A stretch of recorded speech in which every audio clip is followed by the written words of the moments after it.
Hey guys, Rachel here. So I had some requests for a video on how I do my little tiny itty bitty rolled hems. So I'm gonna take you through the steps that I follow.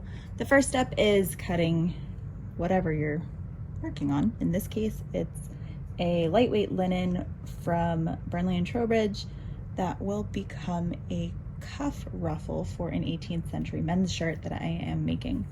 I'm not quite ready to attach these yet, but they need to get done, so they're going to be the demos. This is the starch I use.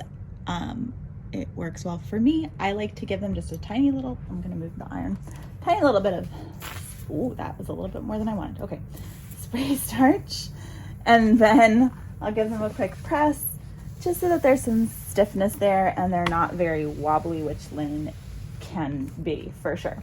I've also pulled threads on these to make sure that the cuts are on the straight of grain. And that helps a lot with, preventing those like frayed edges that just never really seem to work for anything you want. So that's step one. Here's our freshly starched and pressed linen. There are a couple different ways that I've found that you can do this. The first, it's 2020, so be careful when you lick your fingers. But my hands are clean, they've been washed recently, and I'm the only one touching this right now. So anyway, I give my thumb and forefinger a little lick, and then I start to roll, try to roll. Sometimes a little fold there helps, but I'm gonna roll this edge if I can. This is real life, folks. Here it goes, okay. So I've started to roll that edge. Okay, it doesn't matter what hand you want to use to do it. I like to kind of roll back first and then roll down so that I'm getting it as tight to the edge as I can, and I want to make sure that I roll enough that I am not seeing the raw edge of the fabric. I don't see an example where I can, so we'll just kind of keep going. You can do this. I like to roll the whole piece that I'm going to be either rolled hemming or rolled whip gathering. I don't know, I kind of find that it's easier to just do the whole thing and then come back and sew it. You can pace around the house while you do this, get your steps in, or you can sit on your butt and nobody's going to judge you for it. So the other option, and this also works well, especially if you're having trouble getting it to start, is to take the edge as narrow as you can and give it a quick finger press, just like I'm doing here. This kind of encourages the fabric to head in the right direction, so to speak.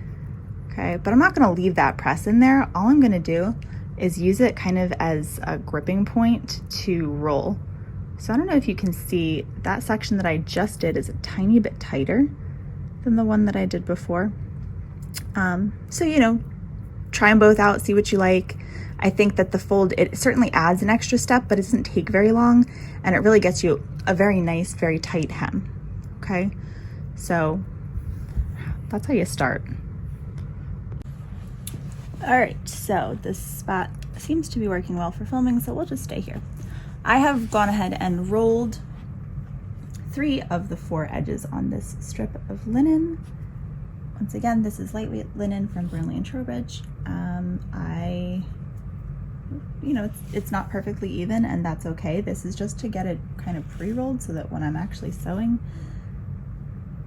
it doesn't make extra work for me. So I'm gonna go ahead and pick up my needle and thread. Find what you like, find what works for you. I'm not gonna judge you.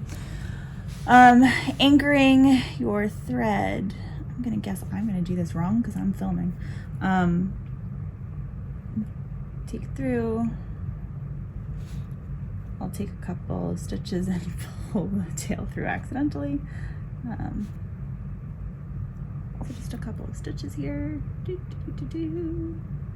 I used to knot every single piece of thread that I sewed with, and then a friend of mine lovingly told me I really didn't need to be doing that taking a couple back stitches was really very sturdy, and she was correct. It is plenty sturdy. So now that I have anchored this thread, I'm gonna just go ahead and stitch the rolled hem And I think I'm gonna have to figure out a different angle to film from. All right, so remember how we're all learning how to sew together?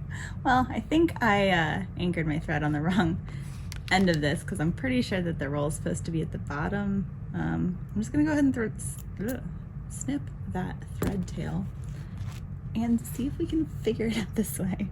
I'm rolling this back and forth to make sure it's nice and tight and that it's rolled over at least twice.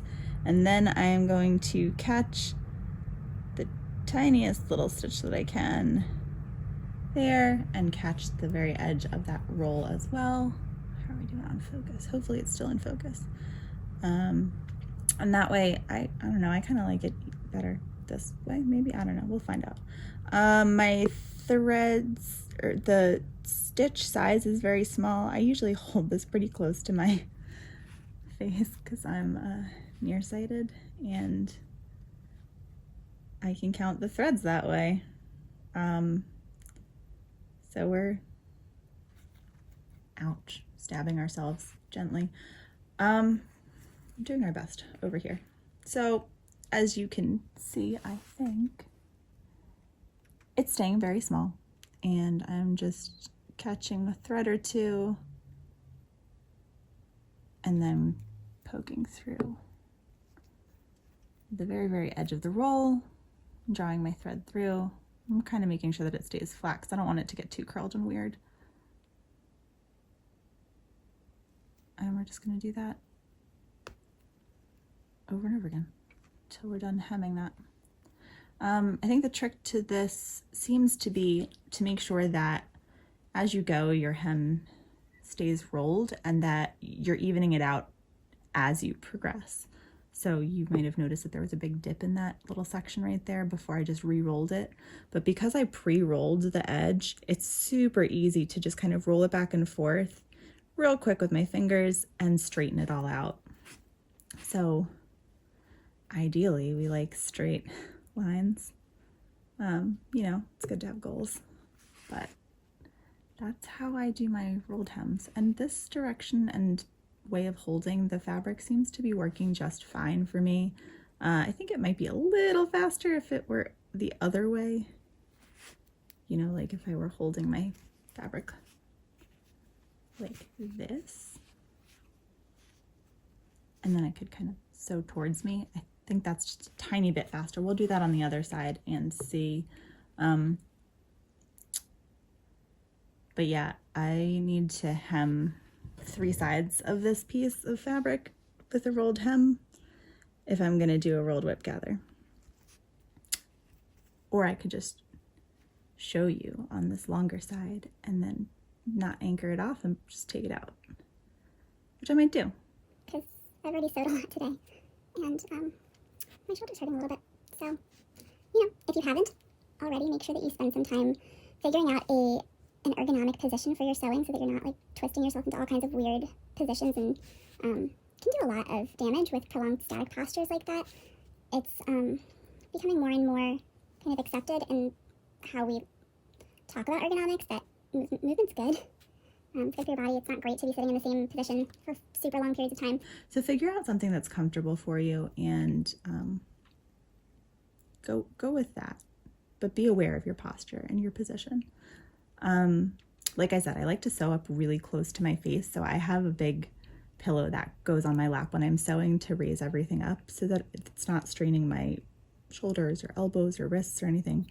To anchor off, I could just continue around the side of this, but I'm not going to. For the purposes of this video, I will do a couple stitches through that last part, and then I will go through, pull, and through that loop that I just created. I like to go 1, 2, and pull through. And that's been nice and sturdy. Again, a lot of people are fine without making knots. I kind of like to have them there. It makes me feel better. It's like a little security blanket for my mind. But yeah, you'll figure out what works for you. And as you can see, this is a pretty narrow rolled hem. I don't think we did too bad there. Our narrow rolled hem. Rolling down this corner, which was just sitting like that and was open, which we don't want to see any raw edges, is easy. easy-ish, relatively easy. Again, I licked my fingers and I'm just rolling this back and forth, but it doesn't add a ton of bulk to this corner to roll that already sewn edge under. So don't stress out about how are you gonna finish your corners. It's gonna be fine. Listen, everything in the 18th century was janky on the inside anyway. If it worked, it worked. So again, I'm going to anchor my thread with a couple of stitches in the same place. In this case, the corner. Trying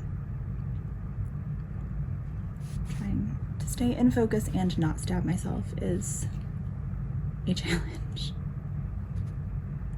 And you can see my corner is coming undone. Oh no, what do I do? Funny you should ask. Just re-roll it. It's not the end of the world. I've screwed up so many things already that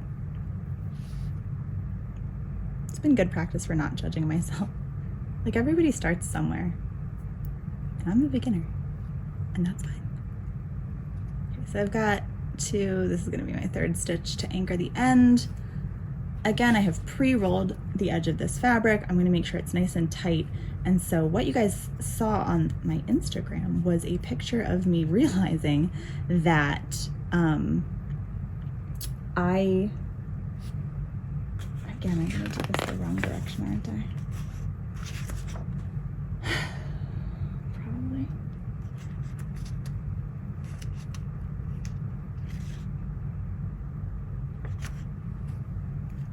We'll just go with it. It's fine. Realizing that I could, to do a rolled whip gather, you roll your edge. You want to pass your needle underneath the rolled edge. You want to be really careful that you're not catching the roll itself, okay? You want to make sure that it stays nice and tightly rolled. And so what I was realizing in that picture on my Instagram was that I could continue to just wrap this around my needle basically until I ran out of needle.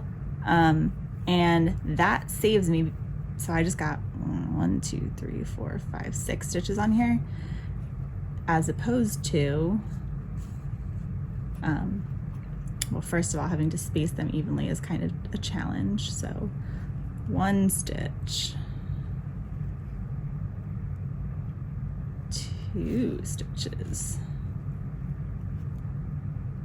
3, I feel like the count on Sesame Street, 4,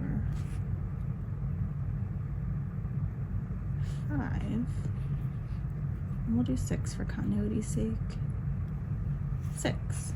Okay, so now I have another 6 stitches on here, but the first 6 are already starting to roll and gather, and the second 6 are not. So to gather them, your rolled gather, you're gonna hold the end of the free end of the thread, and you are going to start to pull with the hand holding the free end and push up with the hand that's holding the fabric, and you will see it starts to gather.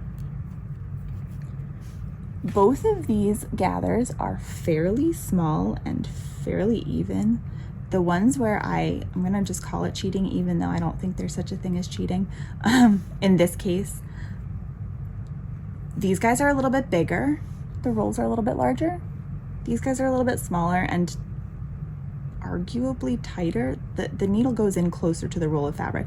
So depending on what look you want, I suppose, you've got 2 options for doing your rolled whip gather. From here, I don't have a finished edge of fabric to join this to, but let's pretend that this is already a finished fabric.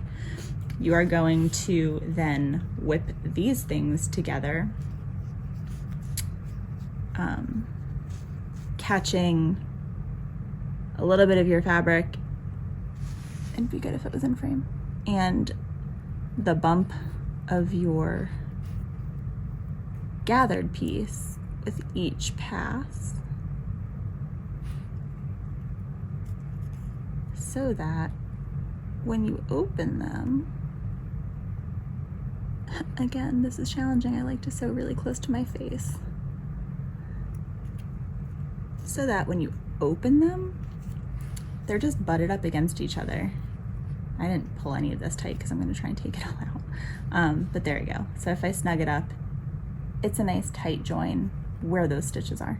which there's only 3 stitches there, but it's a nice way of finishing your edges, gathering your fabric, and attaching things, and I hope that helps.